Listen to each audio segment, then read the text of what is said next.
The people who are supposed to prevent bad things from happening at the airport and in the skies are apparently causing more trouble than ever.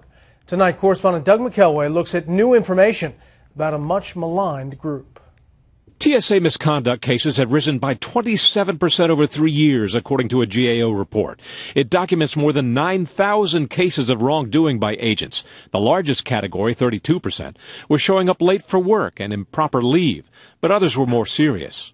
Stop with the napping, the stealing, the tardiness, and the disrespect, and earn Americans' trust and confidence. One case cited a TSA theft network in Newark, New Jersey, led by a supervisor. The supervisor was advising the TSA employee on how to steal contents of the passenger's luggage. This has been totally embarrassing for everyone. Out of 56 cases of theft from fiscal years 2010 through 2012, 31 resulted in termination, 11 resulted in letters of reprimand, 11 resulted in suspension of a defined period, and 2 resulted in indefinite suspension, and 1 resulted in resignation.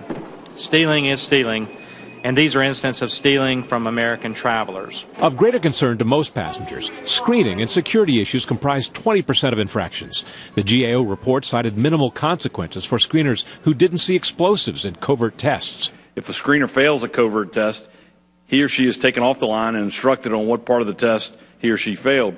However, there's apparently no consequence or penalty. An administrator defended the TSA. I'm going to have somebody that's going to do something stupid, and it's going to get in the press, and it'll probably make 20 rounds in the press.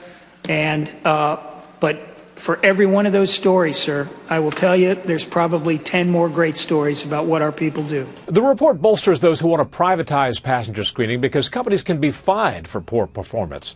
But some find the work itself, no matter who does it, can be unpleasant and dull, a recipe for mistakes. Brett? Doug, thank you.